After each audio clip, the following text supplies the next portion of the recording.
Hello everybody, welcome to the press conference right after the conference of the Ukraine Defense Contact Group.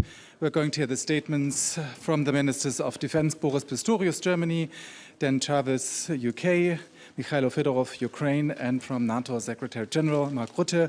And afterwards there will be hopefully some time for questions, but we'll have to leave at 6 p.m. Mr. Minister. Dan, Mikhailo, Mark, ladies and gentlemen, first let me use this opportunity to welcome Dan Jarvis as a new co-chair of the Ukraine Defense Contact Group in this setting as well. Dan, our joint preparation and chairing of the meeting has been excellent. Thank you very much for that. And we agree, we want to continue and further expand the outstanding cooperation on chairing the Ukraine Defense Contact Group. Thank you to you, Mikhailo, for giving us a battlefield update from Ukraine, which was really impressive. A few weeks ago, we met in Ukraine, Mikhailo and me, and I was able to see with my own eyes how successfully you are reclaiming Ukrainian territory captured by Russia by using uncrewed systems, drones and uncrewed vehicles. Thank you for sharing your lessons learned on the battlefield with us. Our cooperation hasn't been just about support for a long time now. We are learning from you. Our countries' industries are learning from each other. We were very pleased that President Zelensky joined us for the UDCG meeting today. Once more, he made it very clear how important support is right now while you are having the momentum on your side, Mikhailo. We must not relent now. And finally, Mark, thank you as well for your involvement and your unwavering support. Clouds of smoke over an oil refinery today, or a burning oil terminal in St. Petersburg during the International Economic Forum a few weeks ago. They are emblematic of the current situation. They show how far removed Russia's apparatus of power is from reality. Moscow all but pretended that the fire in St. Petersburg had not happened. But images cannot be argued away. Just like the faltering of the Russian economy, the high prices for petrol and the lack of success on the front. Putin must accept that his consistently brutal war against Ukraine makes no sense. His persistent refusal to accept reality has massive consequences for Ukraine. Some nights, Putin deploys over 600 combat drones and dozens of rockets and cruise missiles. I have said it before, and I say it again very clearly. This is nothing but terror. Every night, innocent civilians are dying because of this. We cannot and we will not just stand by and watch this. This is why we will continue to support Ukraine in its effort to defend itself. It is necessary, and it is the right thing for the United States and the G7 nations to say that sanctions should be reinstated against Russian oil. Mikhailo, you can continue to count on us. Germany will continue to tailor its support to Ukraine's requirements. Our focus remains on air defense. We have delivered another IRIS-T system to Ukraine. Most recently, we also fast-tracked the delivery of IRIS-T SLS and SLM guided missiles. Additionally, we will deliver a 3-digit number of air-to-air missiles from our own stocks. And we have agreed to provide $200 million for the procurement of additional PAC-3 guided missiles under the Jump Start program. This means we will co-fund the first delivery tranche. We want to take the lead and encourage other supporters. We are also continuing to support the ongoing Pearl program. We will make another $200 million available for that. And we are continuing our regular deliveries of drones and long-range ammunition. We are deliberately promoting cooperation between Ukrainian and German enterprises as part of our support for Ukraine. This applies in particular to the development and production of drones, but also to building up medium and long-range capabilities. And we are using UDCG meetings to sign agreements to kickstart our projects. Today is no exception. A Ukrainian and a German company have agreed to manufacture uncrewed vehicles together. The required production capacities will be established in Germany. The vehicles, called Termit, will then be delivered to the Ukrainian armed forces. The fact that Russia is attacking civilians not only with drones but also with ballistic missiles is unfortunately a regular news item. Mikhailo and I have therefore signed another very important agreement today. It provides a framework for the joint development of a new air defense system to counter those ballistic missiles. Our country's industries are already in consultation over this. Ladies and gentlemen, our message is clear. Ukraine can continue to rely on us. Mikhailo, we stand by you. Slava Ukraini, thank you very much. Thank you, Boris. It's a privilege to be working with you, and it's an honour to be here today representing the United Kingdom. This week, we have again seen that Putin recognises no limits. Civilians killed, even a cathedral bombed. A reminder that this group's purpose remains as urgent as ever. I'd like to thank all of those 47 nations from across the globe for the solidarity that they've shown today. What is pledged by UDCG members is having a direct impact on the battlefield. Ukraine's forces are fighting with determination and with momentum. And as the new UK Defence Secretary, I want to underline my total commitment to the Ukrainian people and their fight for freedom. After my appointment just a few days ago, my first international call was to Minister Fedorov.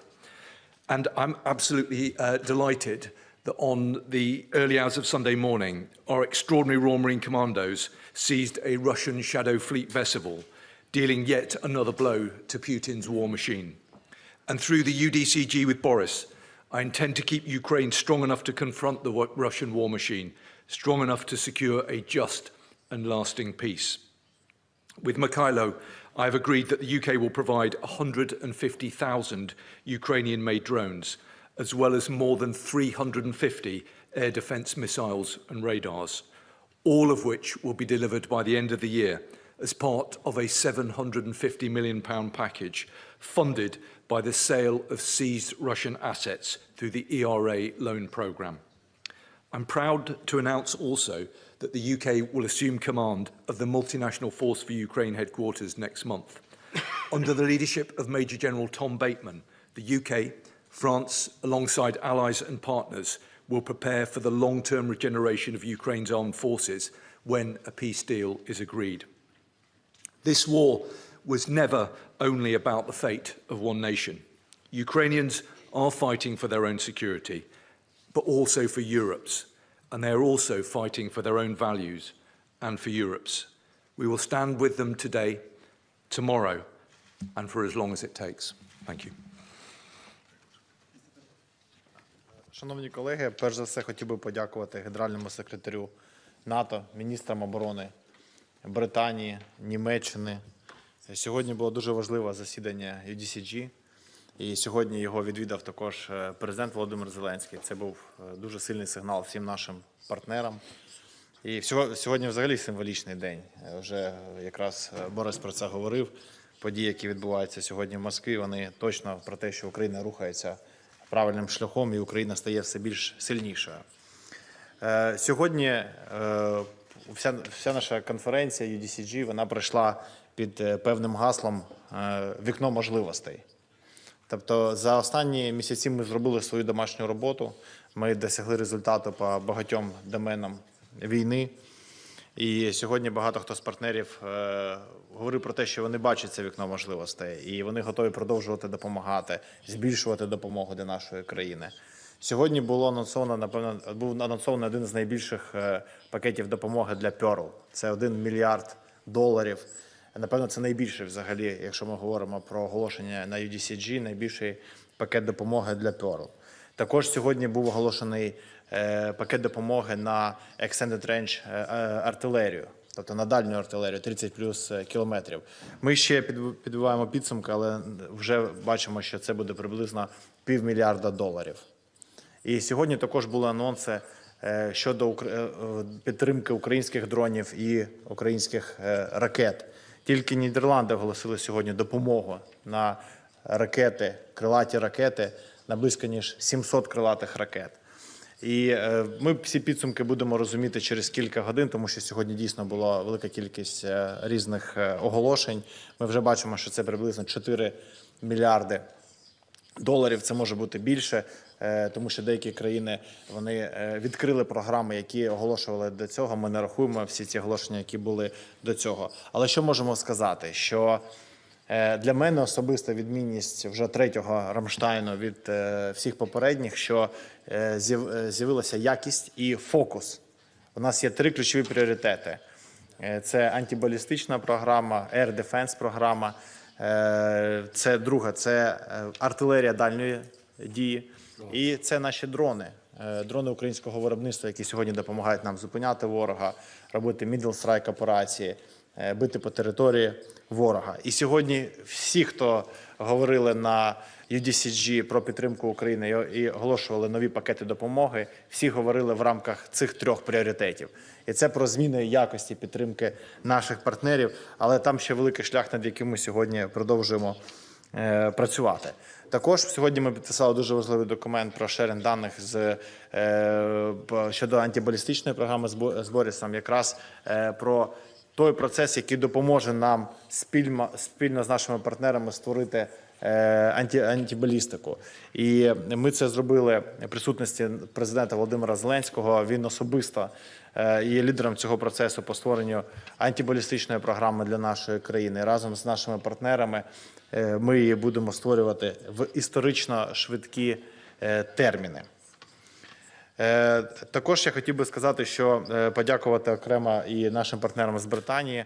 Сьогодні була оголошена додаткова інформація про те, що проект «Ера» і заморожені російські активи, які будуть використані, які знаходяться в Британії, будуть використані для українських дронів. Це анонс 150 тисяч українських дронів. Ми дуже сподіваємося, що якомога швидше ці дрони будуть закуплені українських компаній і будуть служити нашій країні для досягнення нашої візії війни, зупинити ворога, примусити його до справедливого миру, продовжити наші middle strike операції, deep strike операції, продовжити знищувати росіян, які намагаються окупувати нашу країну. Взагалі, травень місяць він був рекордним щодо тих територій, які деокупувала наша країна за останні роки. Більше ніж на 100 кілометрів квадратних ми більше деокупували, ніж ворог зміг окупувати. У нас виросла кількість знищеного ворога на кожен квадратний кілометр. Сьогодні ми показували всі ці результати. І ще раз хочу сказати, що сьогоднішня зустріч у форматі «Рамштайн», вона пройшла під гаслом «Вікно можливостей». І поки ми бачимо чітко це вікно можливостей на найближчі місяці, ми працюємо над тим, щоб створити нові вікна можливостей для того, щоб змусити ворога до справедливого миру. Тому дякую, шановні партнери, за вашу допомогу. Дякую всім учасникам UDCG за те, що підтримують нашу країну. І ми продовжуємо виконувати нашу домашню роботу, яку ми задекларували, і активно кожного дня рухаємося вперед. Дякую. Well, dear Michalo, dear Boris, dear Dan, welcome, by the way, also in this role. Good to have you on the team. It's great to have you all in Brussels today for this important meeting. Also important, I think, that President Zelensky was there at the start of the meeting, a clear sign of the importance he attaches to this, of course. Let me be brief, because a lot has already been said, and we might allow for a few questions. First of all, the window of opportunity. I think this is the key theme today. More support focused on Ukraine's priorities will help increase the pressure on Russia. And it will help for them to come, hopefully, to the table and finally now play ball in some meaningful negotiations. And therefore, end this terrible war. Let's do everything to make that happen. And secondly, let me just highlight a few commitments. You mentioned already a couple. Hundreds of millions of pearl from Germany, Netherlands, Latvia, Denmark, Lithuania, Norway, Luxembourg, Croatia, Sweden and Iceland. So that's 1/3 of the alliance. Plus from our partner Australia, important. Then indeed, really great what you are doing, the UK, 150,000 drones, 350 missiles. We have heard about air defense from Spain, more drones from the Netherlands and Germany, vehicles from Canada, and also more pledges to the Czech ammunition initiative, which is so important when it comes to long-range ammunition. And many more. Our time at the podium is finite, and we want to allow for a few questions, but that's what I just wanted to highlight in addition. Thank you. Thank you. We have only time for 2 questions, as you said. Jessica Parker, BBC, would be the first one to ask. I'd first like to ask a question to the UK Defence Secretary. Your predecessor quit, saying the UK's defence funding plans fell well short of what is required. Do you agree? Will you be fighting for more? And how are you going to pay for it, if so? And I'd just like to ask the German Defence Minister as well, Minister Pistorius, given the US announcement today about its review, can you update us what is going on with the US plans to withdraw 5,000 troops from Germany? Is it happening? When's it happening? What information can you give us? So I have huge respect for my predecessor, who's a good friend and a neighbour of mine, and I pay tribute to his service as Defence Secretary. And it's been striking the number of people who've taken the opportunity to thank him for his work here today. My priority now is to make sure that our armed forces have the resources that they need to do a very difficult job of work that's being asked of them. I made reference in Parliament the other day about the nature of the threat that we face. The world is a very dangerous place. It's my job to make sure that we've got the resources to equip our armed forces to do the job that we ask of them. That is a responsibility that I take very seriously, not least because I have stood in their shoes myself. So I'm working around the clock with my colleagues across government to make sure that we can get the DIP completed, that we can get the resource that we need to make sure that our armed forces personnel get the resources that we need. That is an absolute priority for me, and I'm determined to make a success of it. There was no concrete announcement of withdrawing troops or personnel from Germany or even Europe. What we have heard again this morning was an announcement of a review in the 6 months to come, and we discussed about that. And I think this is not a surprise either. It's about what I always underlined already last year in February. It's about a roadmap. It's about a synchronized way of doing it. The most relevant issue is to avoid dangerous capability gaps caused by withdrawing something and not being able to substitute to compensate in the time being. So this is what we are talking about with our American allies. It's about having a roadmap. Withdrawing is okay. We know that they do more in the Indo-Pacific, and we know that we have to do more for our conventional deterrence and defense. But it takes some time, and it needs to acknowledge that we have all in Europe and even in the United States a challenge when it comes to the capacities of production of the defense industry in our countries. So even if we had the biggest amount of money, we could not achieve in just a couple of months or 1 year what others could withdraw. So this is about the discussion we are leading now. No concrete announcement for withdrawing anything in the months to come. The third question, or the last question, goes to Amira Barkush from United 24.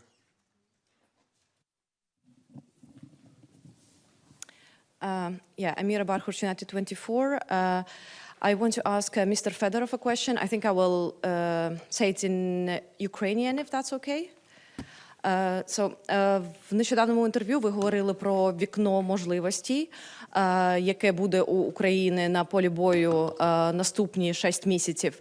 Чи обговорювали ви це сьогодні на зустрічі і чи, з партнерами? І чи, на вашу думку, партнери наразі розуміють важливість цього вікна? І чи ви говорили з ними про те, що саме важливо надати Україні, щоб вона зберегла свою перевагу? Дякую. Так, знову хочу повторити, що сьогоднішній DCG пройшов під гаслом «The window of opportunity». І ми сьогодні говорили про те, що ми показували конкретні результати в цифрах, middle strike операції, що відбувається з deep strike, що відбувається на полі бою. Тобто все основано на даних. І я думаю, що всі наші партнери розуміють, що це дійсно вікно можливостей. І потрібно гроші, які вже були, наприклад, анонсовані, ті ресурси, які були анонсовані, потрібно максимально швидко зараз виділяти на те, що нам потрібно. Тобто дуже важливо, що є певна послідовність. Ми на першому UDCG в цьому році показали певну візію, що ми будемо робити і який буде результат, якщо ви будете нам допомагати по цим конкретним напрямкам. Партнери повірили нам виділили ресурси на ті напрямки, які нам потрібні, на найбільш релевантні. І потім був другий UDCG, сьогодні третій. І ми бачимо, всі бачать прогрес, який відбувається на полі бою, в небі, над територією Росії. І тому всі розуміють, що якщо ми зараз продовжуємо показувати позитивну тенденцію і досягати результату, і говоримо, що це вікно можливостей, значить потрібно нам повірити і зробити максимально все можливе для того, щоб ми зараз скористалися цим вікном можливостей. Тому ми досить детально говорили наші потреби на найближчий час. Сьогодні реально по анонсам достатньо вийшов сильний UDCG, тобто ми бачимо, що по ключовим пріоритетам відбулося анонсування конкретних пакетів. І всі, хто сьогодні був на UDCG, всі розуміють, можуть вже конкретно назвати, чому нам потрібні саме ці напрямки допомоги. І ми в закритому форматі вже говорили про наші наступні дії і як ми будемо додатково перехоплювати ініціативу і перемагати росіян в кожному технологічному циклі. І чому нам потрібно сьогодні інвестувати в те, про що сьогодні ще всі не говорять, а про що будуть всі говорити в найближчий час. Про нові типи види дронів, про балістику і так далі. І важливо, що сьогодні були також анонси щодо крилатих ракет і до ракет проти крилатих ракет і шахедів. Також сьогодні там сотні ракет, які були анонсовані. Це важливий сигнал. Тому я сподіваюся, що всі партнери, бачите, підтверджують, що всі чітко розуміють, що у нас відкрите вікно можливостей. Ми обов'язково повинні їм скористатися. І знову ж таки, сьогоднішній день і те, що відбувається в Москві, це хороший сигнал, знак того, що ми рухаємося правильно і все, що ми говоримо, воно дійсно відбувається. Thank you very much. Thank you for joining us. See you again soon. Bye-bye.